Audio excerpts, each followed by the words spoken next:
سب سے بڑا یہی ہوتا ہے کہ جب بھی ہم مجلس میں بیٹھیں اللہ توفیق دے تو اس مجالس میں جانے سے ہر انسان یہ نیت ضرور کر لے کہ اس مجلس میں جو آنے کا ہمارا مقصد ہے،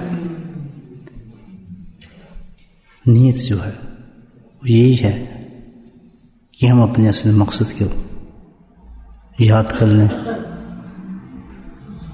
کہ ہم اس دنیا میں کیوں ہیں اور کہاں واپس جائیں گے،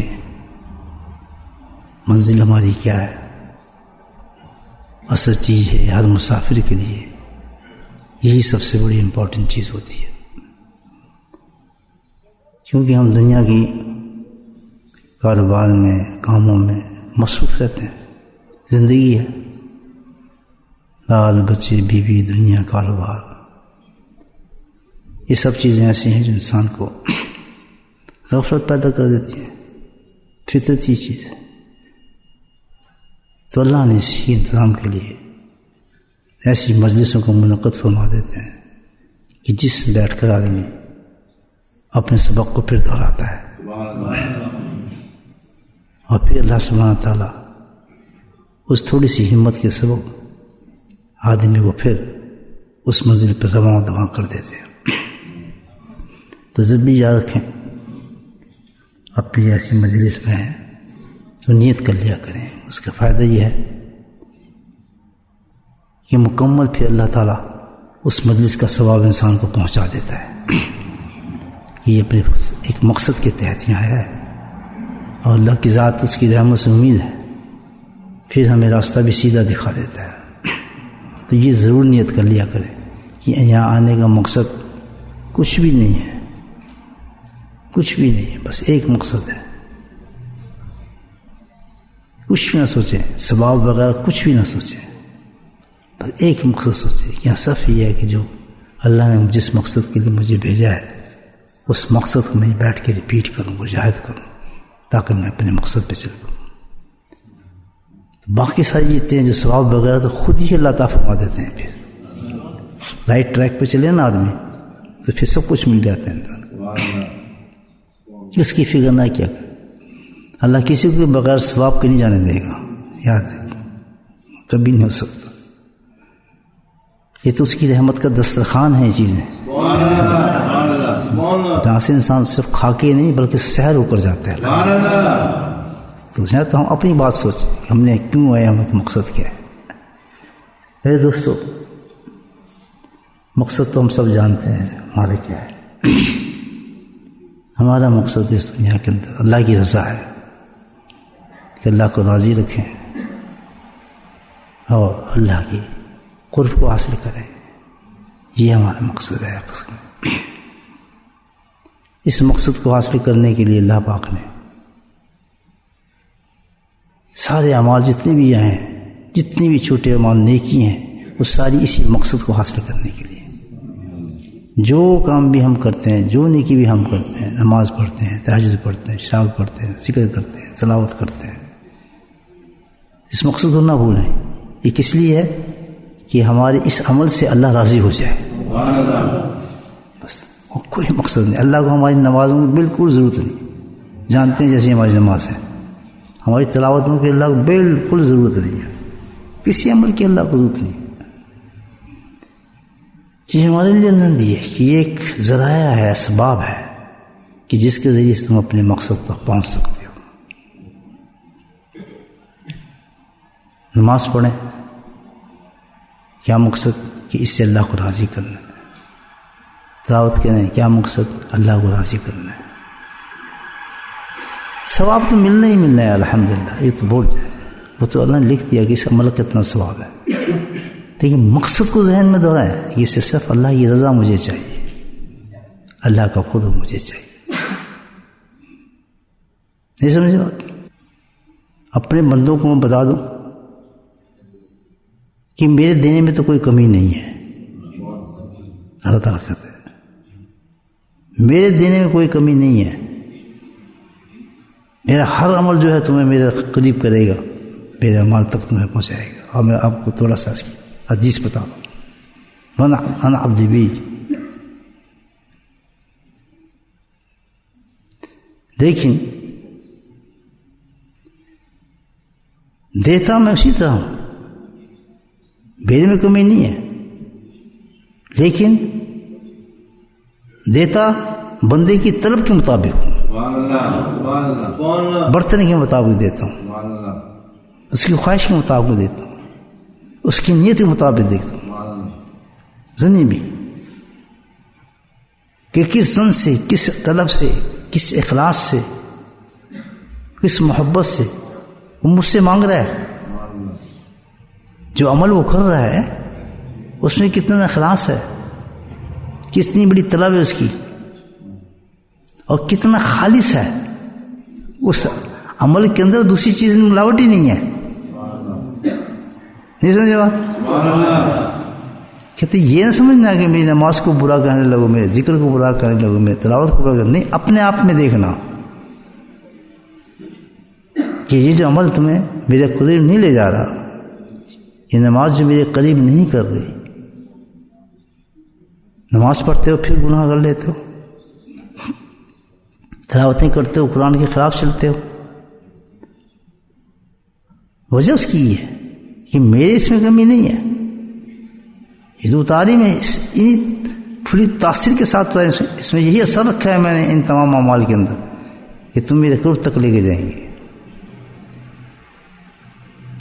کمی کس میں ہے؟ تمہارے ظن میں ہے، تمہاری نیتوں میں ہے، تمہارے اخلاص میں ہے، تمہارے طلب میں ہے۔ تم حقیقت میں صحیح طلب لے کے آئی نہیں میرے پاس، اس عمل کو اس طلب کے ساتھ کر ہی نہیں رہے ہو کہ اللہ کا قرب مجھے ملے، اللہ مجھ سے راضی ہو جائے۔ تمہارے ہر عمل میں کوئی ایسی نہ کوئی چیز ملاوٹ ہوگی دنیا کی، اس میں کوئی دنیا کی خواہش ہوئی، اخلاص پورا نہیں ہوگا، وہ تمہارے عمل کو کمزور ظاہر کر دیتا ہے، اس سے تمہیں عمل میں کوئی فائدہ نہیں پہنچتا۔ نہیں سمجھے بات؟ سبحان اللہ۔ کیوں کہ ظاہر تو تم بتا سکتے ہو لوگوں کو، آپ کی اس عمل کو دیکھ کے، نمازوں کو دیکھ کے، اعمالوں کو دیکھ کے دنیا تو آپ کی متاثر ہو جائے گی، بڑا نیک آدمی ہے ماشاءاللہ، بڑا اونچا آدمی ہے جی، بڑے پہنچا ہوا آدمی ہے، یہ بڑا نیک آدمی ہے، یہ بڑا زاہد آدمی ہے، دنیا میں سے تعریف چل جائے گی آپ کی، لیکن میں تو رب ہوں، میں ظاہر کو تھوڑے دیکھتا ہوں، میں تو اندر دیکھتا ہوں، مجھے اندر سے پتہ لگتا ہے، مجھے تمہاری ظاہر سے کیا، چاہے کتنے تم سجدے کرو، کھڑے ہو کے نماز میں کتنی عبادتیں کرو، دنیا کو متاثر کر دو گے تم۔ میں یہ دیکھتا ہوں کہ اس عمل جو یہ وہ کر رہا ہے یہ میرے لیے ہے، کسی اور کے لیے کر رہا ہے، کیا کیا خواہشات اس کے اندر اس عمل کے ساتھ ہے، کتنی صداقت ہے، کتنا طلب ہے، کتنا اخلاص ہے، میں تو اس کے مطابق اس عمل کو دیکھتا ہوں، کیونکہ یہ جو آپ پیش کریں، پیش کہاں کر رہے ہیں؟ اللہ کے حضور میں پیش کرنا ہے ہم نے اس عمل کو، رکھتے ظاہر سے میرے تعلق نہیں پیش کرتا ہوں، کتنے لمبے لمبے سجدے کرو، کتنی باتیں کرو، اصل چیز یہ ہے کہ اس عمل کو تمہیں پیش کرنا ہے، اس میں صداقت کتنی ہے، اخلاص کتنا ہے، طلب تمہاری کتنی ہے، پھر اس کے مطابق بندے کو اس عمل کے ساتھ دیتا ہوں۔ بہت سے موجود ہیں، شکایتیں موجود ہیں، اللہ کے ساتھ عمل کرتے دھیان کہیں جا رہا ہے تمہارا، دنیا کی طلبیں ہیں، دنیا مادیت گھسی ہوئی ہے، ہر عمل کے اندر دنیا شامل ہوتی ہے، اس کی کچھ نہ کچھ حساب لگا رہے ہوتے ہیں۔ ہم نے خالص اللہ کے لیے عمل ہونا چاہیے، رکھتے خالص کون کرے گا؟ جس نے خالص عمل کیا ایک دم میں اس کو قرب عطا فرما دیتا۔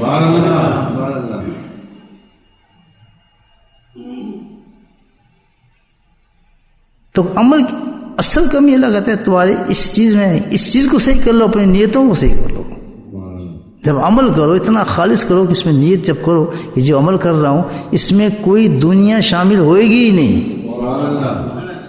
اس سے دنیا کمانی ہی نہیں، اس عمل سے دنیا کو تعلق ہی نہیں ہے، خالص و خالق ہی عمل کر رہا ہوں، واحد اللہ کو راضی کرنے کے لیے کر رہا ہوں، مجھے اور کوئی مقصد نہیں اس عمل کے ساتھ۔ جہاں دنیا آتی ہے وہیں عمل بیکار ہو جاتا ہے۔ جب بھی انسان کسی نیک کام کے لیے چلے گا، یاد رکھیں آپ، شیطان وساوس سے اس کام سے روکنے کی پوری کوشش کرتا ہے انسان. ایک جملہ اس نے بولا کہ فرض ہے. اب یہ کتنا بڑا وسوسہ ہے کہ جب بھی کہا جائے نا کہ سنت کے بارے میں سنت عمل کرو تو جواب آج ہی آتا ہے کہ یہ فرض ہے. آدمی سے یہ کوئی فرض ہے جی؟ پتہ ہے یہ کوئی ضروری چیز ہے؟ یہ ہم کیوں کریں اس کو؟ کتنا بڑا فتنہ ہے شیطان کا. آپ دیکھیں کتنا بڑا فتنہ ہے کہ کسی عمل کو ہم سمجھتے نہیں کتنی اہمیت ہے، لیکن شیطان نے وہ فوراً اسے ڈالتا ہے کہ وہ فرض ہے جو کوئی ضروری ہے آپ کے لیے. یہ آپ کا کیا کریں آپ کام؟ آپ تو اپنے فرض پہ لگے ہوئے ہیں. یہ دنیا کوئی ضروری چیز. ڈٹ جائیں شیطان کے سامنے، کامیاب ہو جائیں گے. یاد رکھیے شیطان نہیں چھوڑتا انسان کو کہ وہ عمل ضائع کر دیتا ہے انسان کی. آپ ایسی چیز سے آپ کو منع کر رہا ہے کہ جو ضروری ہے کہ میں تو آنا اخلاص کے ساتھ میرے ساتھ. میرے عمل میں تو اتنا طاقت ہے، اتنی طاقت رکھی ہے میرے عمل کے اندر، اور ایک عمل تو خاص اور خاص اس کام کے لیے میں نے بنایا ہے، خاص اور خاص اس کام کے لیے بنایا ہے. اللہ تعالیٰ کہتے ہیں پنا ماؤ میں اس کے فوراً اس کے ساتھ ہو جاتا ہوں، اس کے ساتھ ہی ہوتا ہوں. کون؟ وسا ذکر جس وقت مجھے یاد کرتا ہے. کتنا بڑا عمل ہے اللہ کا تعالیٰ کہ جہاں بندے نے مجھے یاد کیا، بیٹھ کے میرا ذکر کیا. کہتے اتنا بڑا عمل میں نے پیدا کیا ہے میں نے اپنی معرفت اور محبت کے لیے، اپنے قرب کے لیے. میں چاہتا ہوں ہر بندہ میرے قریب آئے، میرے سے محبت کرے، میرے قرب پہ آ جائے. یہ جو میں تمہیں کام دیا ہے، آبجیکٹو جو تمہیں دیا ہے، اس کے لیے میں راستے رکھا ہے، اور سب سے عظیم راستہ یہ عمل میں نے رکھا ہے اس کے لیے. قدسی حدیث قدسی ہے یہ.